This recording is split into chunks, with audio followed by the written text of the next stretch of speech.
Vamos a charlar con Jason Rausseo sobre la complejidad de cómo se da esta batalla cultural, la batalla de la idea, la ocupación de la idea en lo territorial, cómo planta bandera nuestro ciudadano desde un espacio que ya no nos es nuevo, ¿no? El tema de las redes, el tema de Internet, pero donde sí hay todo un ejercicio en esto de entender, resignificar, o sea, rehacer, reelaborar, recrear y volver a entender, porque el enemigo es muy poderoso, porque tiene muchísimas herramientas en la tecnología y el pueblo debe aprender a usarla, como también a rehacerse frente a esos cambios tecnológicos que modifican los formatos, modifican los relatos, pero me parece que el que sabe acá sos vos, gracias.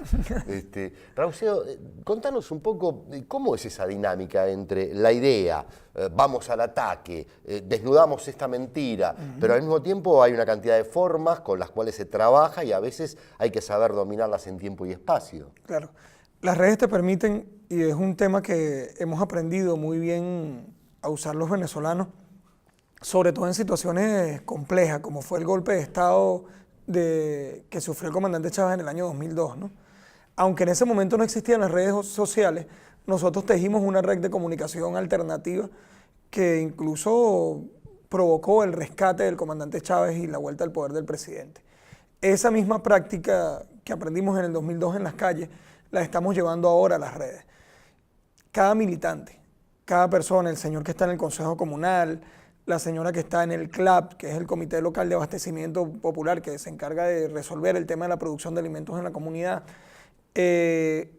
simplemente con una herramienta tan sencilla como un teléfono celular, un smartphone, un teléfono inteligente, ya pueden vencer el cerco mediático. Con que esa señora tome una fotografía al huerto que están construyendo su comunidad para vencer el tema de la guerra económica, la guerra que tienen en contra de los alimentos en Venezuela, ya estás haciendo una tarea. Mientras por un lado la derecha, a través de sus grandes corporaciones comunicacionales, miente diciendo que en Venezuela hay una crisis humanitaria, hay miles de venezolanos, millones de venezolanos que toman una fotografía de la actividad que están organizando en su barrio, de la actividad política que está haciendo su comunidad organizándose para producir sus propios alimentos y vencer el cerco que le tiene la empresa privada, ¿no? Entonces, ya las plataformas digitales nos permiten pasarle por encima a todas esas herramientas que nos pasaron a nosotros cuando estábamos estudiando comunicación, que si no tenías una cámara costosa, una Canon con tantas especificaciones y tenías un módulo de edición que costaba millones de bolívares, no eras capaz de hacer comunicación. Actualmente la tecnología te permite solo con un teléfono celular, desde tomar una foto, retocarla, trabajarla gráficamente y convertirla en un diseño ilustrado si quieres, montarla en un medio de comunicación y hacer que le llegue a todo el mundo en cuestión de minutos sin utilizar otra herramienta que tu teléfono celular. Ahora, Jason, entonces, ¿cuánto se aprende de las experiencias de las distintas vertientes de las organizaciones populares en todos estos países donde estamos dando batalla permanente contra la hegemonía comunicacional? Mire eso, yo creo que algo que caracteriza ahorita los pueblos y que nos sigue uniendo a los venezolanos y los argentinos sobre todo, es que estamos en una época de resistencia y de combate. Al igual que el revés electoral que sufrió el pueblo argentino, también nosotros en Venezuela sufrimos uno en diciembre, y de allá hacia acá ha sido un proceso de reconstrucción, ¿no? En donde las fuerzas populares, las bases del pueblo han ido empezando a utilizar herramientas para combatir, ¿no? Y ese mismo sentimiento de tristeza que sentimos mucho, tanto los venezolanos como los argentinos en ese momento, se han visto reflejados en las redes, ¿no? Y se han visto reflejados de manera positiva, porque ya muchos de los compañeros que quizás estaban en su comunidad, que tenían un vínculo real bien sea con el presidente Nicolás Maduro o con Cristina en el caso de Argentina, se han visto forzados a luchar también, ¿no? A levantarse y no quedarse sentados porque ya sufrimos un revés y decir, si yo me quedo sentado otra vez puede seguir sucediendo, ¿no? Y esa fuerza que tiene ahora el pueblo de resistir, de combatir, de enfrentar porque hay un dicho venezolano que dice, no es lo mismo ver al diablo llegar que tenerlo ahí al frente, pues. No es el mismo que te lo diga, mira, por ahí viene, por ahí viene, por ahí viene, que tener al enemigo encima. Y esa situación ha forzado a los venezolanos y tiene que forzar también a los argentinos a tomar las herramientas de lucha. Actualmente, a través de estas plataformas, nos tienen sometidos no solo a los venezolanos, sino al mundo entero, a una guerra no convencional. Eso es un término que hemos utilizado mucho. Bien planteado por Gene Sharp, un estratega de la CIA que planteó todo el tema del golpe suave en la primavera árabe, en la primavera de colores en Europa. Y ese es un plan que están implementando en Latinoamérica. Nosotros hicimos un estudio del manual de Gene Sharp que fue desclasificado por la CIA y lo comparamos con la situación actual de Venezuela. Y de 190 y tantos puntos que tiene el manual de Gene Sharp, 120 se han cumplido en Venezuela para desestabilizar. Y todo ha sido desde el punto de vista comunicacional, en su mayoría. Eso implica que ya la guerra no es la guerra como la que lucharon en nuestros antepasados, donde tenías que tener una bayoneta en la mano, una espada, un cañón, ¿no? Ahora nuestras armas son un teléfono, un micrófono, una cámara, un lapicero para escribir un artículo de opinión. Entonces es la hora ya de que el pueblo latinoamericano, el pueblo de la patria grande, los que creemos en el sueño de Bolívar, los que seguimos el ideal de Néstor y de Chávez, tomemos estas herramientas como armas de batalla. Jason, te quiero hacer la última pregunta y disculparás si es desordenada, pero me parece que ustedes quieren hacer lo mismo que necesito hacer yo. Hay una sintonía y tiene que ver con esto, ¿no? O sea, ¿cómo vencer cuando aquel al que le planteás la organización, la creación, la inmediatez a la hora de decir lo que tiene que decir porque dicen otra cosa que no es en otro lado, que no es lo que él tiene que decir? Y a veces cuesta porque del otro lado le hacen tanto la cabeza, como decimos nosotros, que cuesta y es como una doble lucha, ¿no? Confrontar al enemigo y ayudar a que las ideas del enemigo se le saquen de la cabeza al vecino, al compañero, a la hermana, al hermano. ¿Cómo es esa complejidad? ¿Cómo lo van resolviendo? Mira, es un tema bastante complejo, pero todo radica en la formación, principalmente, ¿no? Y el llamado que venimos haciendo nosotros desde el gobierno bolivariano a toda la militancia chavista, revolucionaria en Venezuela, es a formarnos. Estamos ahorita impulsando la misión Robinson Digital, estamos generando espacios para que la gente entienda la importancia de asumir las plataformas digitales como herramientas de defensa en esta guerra a la que nos tienen sometidos. Y yo creo que lo principal es que hagamos que todos los ciudadanos latinoamericanos, los revolucionarios latinoamericanos, los kirchneristas, los chavistas, los sandinistas, por nombrarte solamente 3 de los movimientos progresistas que hay en Latinoamérica, entendamos que estamos en una guerra, que quizás no veamos los tanques rodando por las calles, que quizás no veamos los paracaídas con barras y estrellas cayendo sobre nuestros techos, pero nos tienen sometido a una guerra. Y mientras no entendamos eso, no vamos a entender que lo que tenemos en la mano como herramienta, quizás muchas veces para farandulear, como hablamos en Venezuela, o simplemente para tomarnos fotografías con nuestros hijos, también es un arma de guerra para contrarrestar la mentira y para mostrar la verdad, que es la principal herramienta, la principal bala que tenemos, el principal proyectil que tenemos para meterle estas armas y enfrentar la guerra a la que nos tienen sometidos. La verdad, yo creo que tanto los movimientos revolucionarios argentinos, al igual que el pueblo chavista y revolucionario, la ventaja que tenemos por encima de esta guerra es que la verdad está de nuestro lado. ¿Cómo se hace para quebrar la sinrazón, que parece ser la única razón a la hora de cómo construye el enemigo la comunicación en los canales abiertos, en los canales de cable, en las redes? Es eso, la verdad. Es eso. Es eso. Nosotros tenemos que dejar de tratar de imitar al enemigo en la forma de que utiliza estas herramientas, ¿no? Es hora de que nosotros, lo comentaba con una compañera del Estado Mayor de la Comunicación que me acompaña aquí en esta gira en Argentina, que es que nosotros tenemos que construir una nueva forma de hacer comunicación, que no sea la misma forma con la que nos alienaron por más de 100 años, que no sea ni a través de las telenovelas, ni de la música, ni de las modas, y de todas las cosas que ha creado el sistema capitalista para mantenernos distraídos de lo realmente importante. Nosotros tenemos que comenzar a construir una nueva forma de comunicar con los códigos del pueblo, con cómo habla el pueblo, cómo habla la comunidad. Y eso no lo podemos hacer nosotros, lo tiene que hacer el pueblo mismo. Entonces es necesario que el pueblo tome el control de estas herramientas y que nosotros se las entreguemos sin miedo. Porque si algo le tienen miedo los gobiernos de derecha y los gobiernos imperialistas, es a que la gente tenga las herramientas en la mano para mostrar lo que están haciendo. Entonces, ellos más bien están preocupados por mantenernos sumidos en la ignorancia para que no los venzamos en ningún momento. Es hora de entregarle esas herramientas en la mano a la gente para que la gente se muestre a sí mismo, muestre lo que tiene alrededor y pasarle por encima todo ese mundo banal y de mentira en que nos tiene sometido el sistema capitalista. Te quiero hacer una pregunta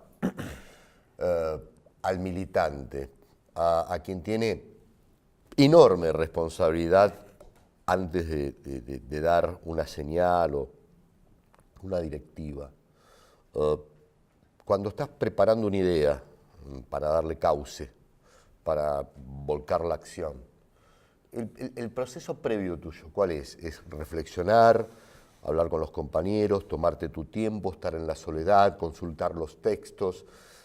Digo esto porque se ha perdido la escritura, se ha perdido la lectura, lo cual es una batalla que no se puede perder, hay que seguir dando esa batalla.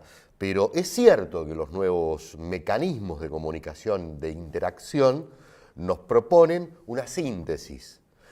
El tema es con qué lógica la sostenemos y con qué lógica no la asesinamos en ese proceso. Desde ahí venía la pregunta, ¿se entendió? Sí, por supuesto. El proceso a nivel personal, ¿no? Yo nunca, y yo creo que fue otra cosa que aprendí del comandante Chávez, es a mantenerte en una formación constante. Y esta formación no implica usar solo plataformas digitales, hay que reforzar la lectura. Yo utilizo mucho el pensamiento del comandante Chávez, ver sus videos, leer sus discursos, el debate colectivo con el equipo.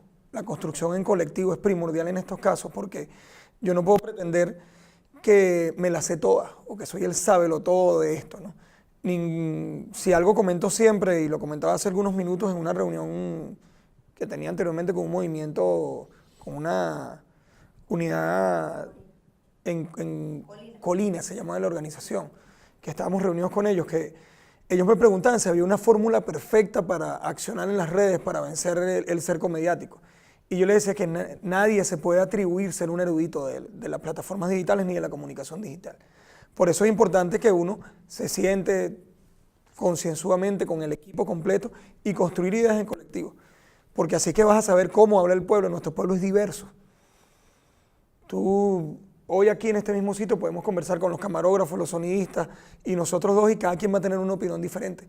Pero quizás entre las 4 opiniones podemos construir una opinión que se parezca más a cómo piensa el colectivo en la calle. Y un deseo común, ¿no? Claro, y elementos comunes. Gracias, compañero. Gracias a usted. Nos vamos a volver a encontrar, ¿eh? Cuando quiera. Seguramente. ¿Se dan cuenta? Uno nunca termina de aprender. Y hay que tener cuidado en estos tiempos de tanta zozobra con aquellos que desde ciertos púlpitos, en la tele, en la radio, y en cuanto lugar quieras imaginar, te bajan la certidumbre. Porque si hay algo, a ver, que se nos fue lejos, al carajo, es la certidumbre. Paradójico porque al gran capitalismo se le está yendo la certidumbre. Ahora, claro, a ver, tienen cuestiones a favor y nosotros en contra. A favor también, y ellos no. Por ejemplo, ellos tienen este tema de que serán eternos. Culturalmente han construido esta cuestión que Chávez, Hugo, Chávez Frías, el flaco Néstor, la presidenta Cristina, Rafael, el propio Mujica en su despedida, en UNASUR lo decía, Evo, cada cual desde su cultura, desde su mirada, desde su proceso de intensidad, de construcción, frente a las complejidades que su pueblo le propone como escenario, lo han dicho. El capitalismo ha creado culturalmente la idea de lo irreversible, la irreversibilidad. Nosotros tenemos que construir que la lucha por el poder requiere también una construcción que sea de irreversibilidad. Y esto es una parte de la batalla que no tenemos bien asumida, o bien leída, o bien entendida, o bien compartida en esto del aprendizaje. Entonces, cuidado con aquellos que vienen de la certidumbre, porque ¿qué carajo la certidumbre? Los más grandes compañeros que gestaron revoluciones fueron intrépidos. Tomaron a los grandes hacedores, desde el marxismo, los reinventaron en muchos casos. Sobre todo, cuidado algunos, como fue el caso de Hugo Chávez, en momentos donde la crisis de lectura del marxismo era altamente llamativa. Y ahí aparece lo latinoamericano, ahí aparece el gran Simón, ahí aparece el nuevo relato del hombre que hace la construcción del poder popular, contando la historia, porque contando la historia se cuenta la memoria, porque si se cuenta la memoria se apela a aquella cuestión que de madre a hijo, de hijo a hijo, y así se va contando la historia para que el enemigo no te la cambie, para que el informativo del mediodía no te haga pelota la historia y te ponga su propia historia y te haga creer que esa es la historia en la cual vos tenés que creer. O sea, qué complejo que es todo esto. ¿Tenés algún mail donde se te pueda llamar, donde se te pueda escribir? O sea, si la compañera que te está mirando dice, le voy a preguntar. El correo sería jrauseo, RAUSEO,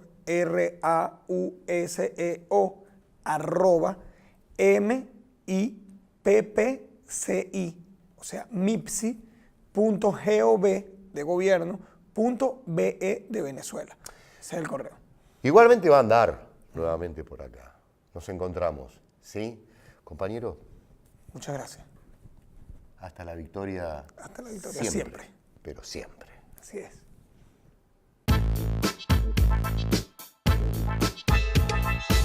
Visto desde el punto de vista latinoamericano y del proceso de integración regional, el golpe de Estado parlamentario ilegal que se dio en Brasil en contra de la presidenta Dilma Rousseff agiganta la crisis de la integración regional. Y muy particularmente esto se produce en torno al cambio de la presidencia pro tempore del Mercosur, que por orden alfabético correspondía ahora a Venezuela. Pero de alguna manera Brasil y Paraguay, con la complicidad del gobierno argentino, del presidente Macri y la canciller Malcorra, se han, unido para negarle ese derecho legítimo que le asiste a Venezuela, como país miembro pleno del Mercosur, de asumir la presidencia pro tempore. El intento, sin duda alguna, que hay por detrás es poner en crisis el proceso de integración latinoamericana que favoreció la autonomía de nuestros países para su trato con las grandes potencias, especialmente con los Estados Unidos. Y en ese sentido nos debilita a todos y debilita a cada uno de nuestros países. Por eso es importante repudiar el golpe de Estado en Brasil, ilegítimo, y luchar para el regreso de Dilma Rousseff a la presidencia de ese gran país amigo que nunca debió salir de allí y que por otra parte, aún con todo lo que se ha hecho y desarrollado, no se le ha podido demostrar ningún delito a la presidenta legal brasileña.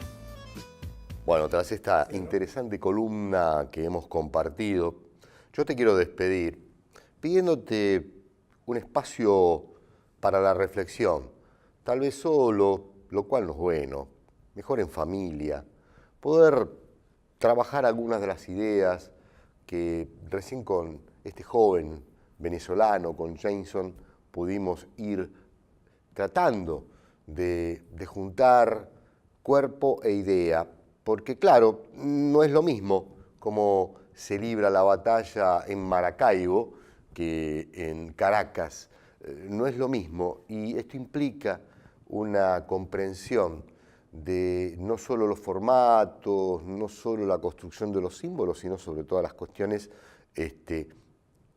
¿Qué está haciendo ese pueblo? ¿Desde dónde está latiendo? ¿Qué necesidad necesita realmente construir y fortalecerse a la hora de esta batalla? Me parece que es un buen punto sobre el cual reflexionar. La seguimos.